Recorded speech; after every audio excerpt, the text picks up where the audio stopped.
Hello friends, welcome to Arun academy inspiration. आज का topic है करेंट अफेयर। आज से हम डेली टॉप 10 क्वेश्चनों की सीरीज लाएंगे और डेली का करेंट अफेयर को सॉल्व करेंगे। इसी सिलसिले में आज का पहला क्वेश्चन है, what is India rank in the release Henley passport index 2025। यानी क्वेश्चन ये कहता है कि हेनली पासपोर्ट इंडेक्स 2025 में इंडिया की रैंक क्या है। तो इंडिया की रैंक है 85। तो 85 रैंक हेनली पासपोर्ट इंडेक्स करता क्या है? तो हेनली पासपोर्ट इंडेक्स का काम है कि पूरे वर्ल्ड में जितनी भी कंट्री हैं उनके पास अपना खुद का पासपोर्ट होता है जिससे आप दूसरे देश में जा सकते हैं वीज़ा अप्लाई करके। तो ऐसे कितनी कंट्रियां हैं जिसमें विदाउट वीज़ा आप ट्रैवल कर सकते हो, ये बात दिखाता है हेनली पासपोर्ट इंडेक्स। तो इसमें 85th रैंक क्या है? हमारी है। यानी कि हम 57 ऐसी कंट्रियां हैं जिसमें हम क्या कर सकते हैं, विदाउट वीज़ा हम जा सकते हैं। तो इसमें पहली रैंक किसकी है? तो पहली रैंक जो है वो सिंगापुर पासपोर्ट की है। तो सिंगापुर पासपोर्ट जिसके पास होगा वो 195 कंट्रीज़ क्या कर सकता है, विदाउट वीज़ा ट्रैवल कर सकता है। और सेकंड रैंक पे जापान है जो क्या कर सकता है, 193 कंट्री विदाउट वीज़ा ट्रैवल कर सकता है। ठीक, तो पहला क्वेश्चन ये है, क्वेश्चन सीधा सीधा आता है कि हेनली पासपोर्ट इंडेक्स में इंडिया की रैंकिंग क्या है। तो इंडिया की रैंकिंग क्या है? 85th रैंकिंग है। ठीक, नेक्स्ट क्वेश्चन देखते हैं। नेक्स्ट क्वेश्चन है बॉर्डर गावस्कर ट्रॉफी 2024-25। यानी कि अभी हाल ही में क्रिकेट मैच हुआ था जिस ट्रॉफी का नाम था बॉर्डर गावस्कर ट्रॉफी 2024-25। ये किसके किसके बीच में होता है, सबसे पहले ये जान लें। तो बॉर्डर गावस्कर ट्रॉफी जो होती है ये इंडिया और ऑस्ट्रेलिया के बीच में 5 टेस्ट मैचों की एक सीरीज होती है जिसमें टोटल 5 मैच खेले जाते हैं। इस 5 मैचों में देखते हैं कि किसने कितने मैच जीते। तो ऑस्ट्रेलिया ने 3 मैच जीता, इंडिया ने 1 मैच जीता और 1 मैच क्या हो गया, ड्रॉ हो गया। इस तरीके से जो ये बॉर्डर गावस्कर ट्रॉफी की जो सीरीज है ये किसने जीता, ऑस्ट्रेलिया ने जीता। तो ये ऑस्ट्रेलिया की हो गई है। ठीक, नेक्स्ट क्वेश्चन देखते हैं हम, what is the full form of HMPV virus. आपने हाल ही में सुना होगा कि एक चाइना में अभी एक रिसेंटली एक नया वायरस आ गया है, उस वायरस के बारे में बात की जा रही है। तो उसके बारे में पूछा गया है कि उसका नाम है HMPV वायरस। तो इसकी फुल फॉर्म क्या होती है? तो क्वेश्चन में सीधा सीधा आ जाएगा आपके एग्जाम में कि what is the full form of HMPV virus. तो आपको बताना पड़ेगा कि इसकी फुल फॉर्म क्या है। तो इसकी फुल फॉर्म है ह्यूमन मेटा न्यूमो वायरस। क्या है? Human Meta Numa virus. तो ये पहला केस हमारे इंडिया में कहाँ देखा गया था? तो इसका पहला केस हमारे इंडिया में बेंगलुरु कर्नाटका में देखा गया है। ठीक, कर्नाटका की कैपिटल है बेंगलुरु, तो बेंगलुरु में देखा गया है इंडिया में फर्स्ट केस। ऐसी कोरोना का फर्स्ट केस कहाँ देखा गया था? तो केरला में देखा गया था। तो इसकी फुल फॉर्म पूछ लिया जाएगा। तो HMPV का फुल फॉर्म क्या हो गया, ह्यूमन मेटा न्यूमो वायरस। और फर्स्ट केस इसका इंडिया में कहाँ देखा गया है? तो बेंगलुरु कर्नाटका में देखा गया है। नेक्स्ट क्वेश्चन हम लोग देखते हैं। नेक्स्ट क्वेश्चन है, in which state was the country first glass bridge inaugurated. यानी इंडिया का पहला ऐसा कौन सा स्टेट है जहाँ पे ग्लास ब्रिज बनाया गया है? तो इंडिया का पहला स्टेट तमिलनाडु है जहाँ पे ग्लास ब्रिज बनाया गया। अब तमिलनाडु बहुत बड़ा स्टेट है तो उसके किस एरिया में बनाया गया? तो ये देखते हैं। तो ये कन्याकुमारी में बनाया गया। कन्याकुमारी में विवेकानंद रॉक मेमोरियल नाम की एक जगह है और वहीं पे थिरुवल्लुवर स्टैचू है। तो थिरुवल्लुवर स्टैचू और विवेकानंद रॉक मेमोरियल को जोड़ने के लिए क्या बनाया गया है? फर्स्ट ग्लास ब्रिज बनाया गया है जो तमिलनाडु में लोकेटेड है। अब हमारा अगला क्वेश्चन 5th नंबर क्वेश्चन है, which country has officially become the 11th full member of BRICS. मतलब कौन सी ऐसी कंट्री है जो ब्रिक्स में नई नई शामिल हुई है? तो उस कंट्री का नाम है इंडोनेशिया। इंडोनेशिया की कैपिटल क्या है? जकार्ता है। ठीक, तो इंडोनेशिया जो कंट्री है ये शामिल हुई है हमारे ब्रिक्स में। ब्रिक्स क्या है? ब्रिक्स एक ऑर्गेनाइजेशन है जो 5 डेवलपिंग कंट्रीज ने फॉर्म्ड किया था। अब देख लेते हैं इसके बारे में। देखो, ये फॉर्म्ड हुई थी 2009 में और इसको फॉर्म्ड करने में 4 कंट्रीज मेंबर थे। वो 4 मेंबर्स कौन कौन से थे? ब्राज़ील, रसिया, इंडिया और चाइना। तो देखिए ब्रिक्स का फुल फॉर्म ही बताता है, B for Brazil, R for Russia, I for India और C for China. S for क्या होता है? साउथ अफ्रीका होता है। तो साउथ अफ्रीका जो है 2019 में जब रसिया में मीटिंग चल रही थी तो उस मीटिंग में ये बात हुई कि रसिया साउथ अफ्रीका को भी हम लोगों को शामिल कर लेना चाहिए। तो फिर हमने जब ये बात की 2009 में, उसके बाद 2011 में साउथ अफ्रीका ने भी सोच विचार के 2011 में क्या किया, ब्रिक्स को क्या किया में ज्वाइन हुआ। तो पहले नाम था इसका ब्रिक 2006 में, लेकिन जब इसमें ये फॉर्म्ड हो गया और इसमें साउथ अफ्रीका जुड़ गया तब इसका नाम हो गया ब्रिक्स। अभी हाल ही में क्या है इसके बारे में और देख लेते हैं। ब्रिक्स का हेडक्वार्टर जो है, पूछा जाता है कि ब्रिक्स का हेडक्वार्टर क्या है, तो ब्रिक्स का जो हेडक्वार्टर है वो संघाई में है। संघाई है, संघाई चाइना की एक सिटी है, इसकी कैपिटल नहीं है, इसकी कैपिटल क्या है चाइना की बीजिंग है, लेकिन संघाई में क्या है ब्रिक्स का हेडक्वार्टर है।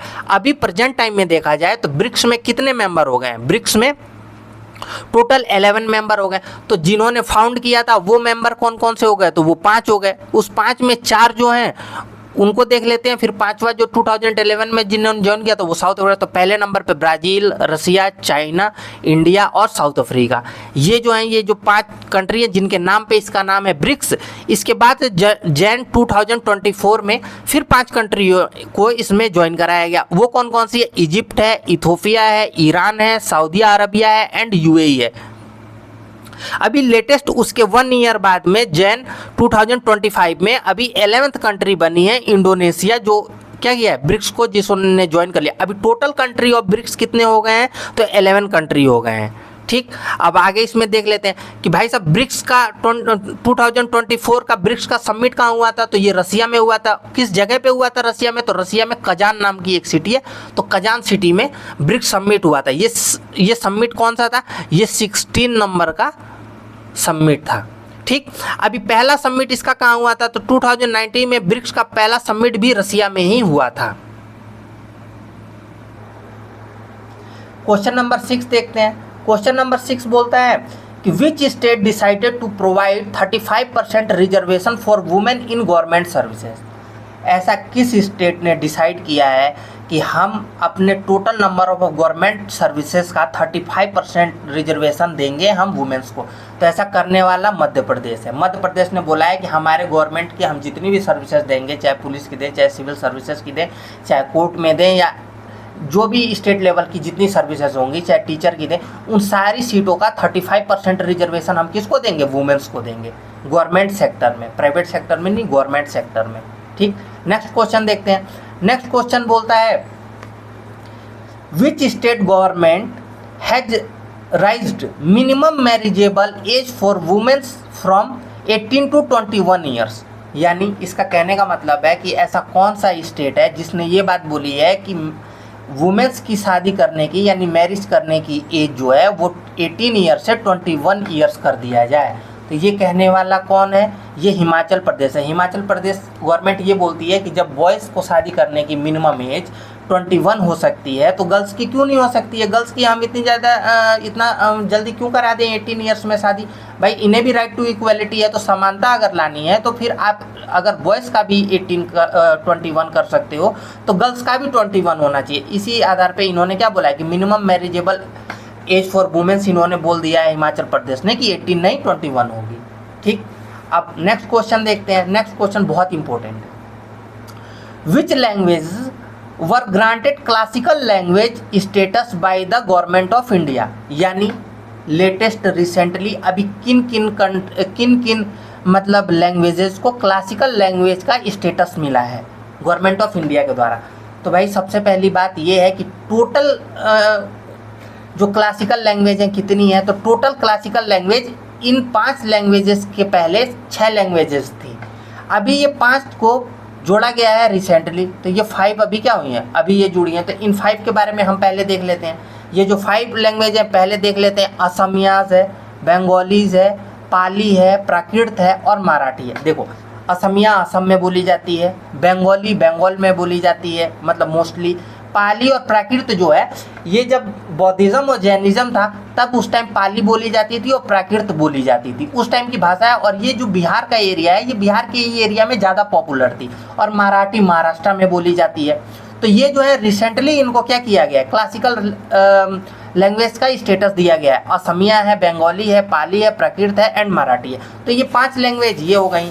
लेकिन अब क्वेश्चन ये आता है कि टोटल कितनी है, तो भाई साहब टोटल जो लैंग्वेज है वो टोटल लैंग्वेज 11 है।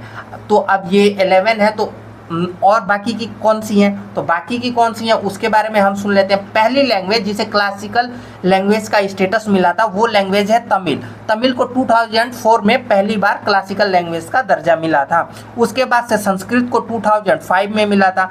उसके बाद तेलुगु को 2008 में मिला था। उसके बाद कन्नड़ लैंग्वेज को 2008 में मिला था। उसके बाद मलयालम लैंग्वेज को 2013 में मिला था। उसके बाद लास्ट उड़िया लैंग्वेज को 2014 में क्लासिकल लैंग्वेज का दर्जा मिला था। इसके बाद 2024 में ये जो 5 लैंग्वेज हैं इनको मिला, असमिया, बंगाली, पाली, प्राकृत एंड मराठी को। तो अभी टोटल लैंग्वेजेज हो गई हैं जिनको क्लासिकल लैंग्वेज का स्टेटस मिला है गवर्नमेंट ऑफ इंडिया के द्वारा, वो 11 हो गई हैं। ठीक, नेक्स्ट क्वेश्चन देखते हैं। नेक्स्ट क्वेश्चन है कि who has been appointed as the 51th chief justice of India, यानी 51th रैंक के इंडिया के चीफ जस्टिस ऑफ इंडिया कौन हुए हैं। तो चीफ जस्टिस ऑफ इंडिया जो है वो जस्टिस संजीव खन्ना जी हैं। ठीक, अभी वर्तमान में सुप्रीम कोर्ट के चीफ जस्टिस कौन है, जस्टिस संजीव खन्ना। अब क्वेश्चन ये भी पूछ दिया जाता है कभी कभी कि first chief justice of India कौन थे। तो first chief justice of India Hiralal J Kania ji थे, हीरालाल जे कानिया। ठीक, इसको भी याद रखना है। आज का लास्ट क्वेश्चन हम लोग देख लेते हैं। लास्ट क्वेश्चन है कि who has been appointed as the 9th chairperson of the national commission for women. National commission for women की प्रेजेंट टाइम की यानी कि 9th रैंक की चेयरपर्सन कौन बनी है। तो ये बनी है मिसिज विजया किशोरी राहेटकर जी। क्या नाम है, विजया किशोरी राहेटकर। अब क्वेश्चन ये भी आ जाता है कि first chairperson of national commission for women कौन थी। तो ये जयंती पटनायक जी थी। कौन थी? ये जयंती पटनायक जी थी। आज के लिए बस इतना ही। Thank you.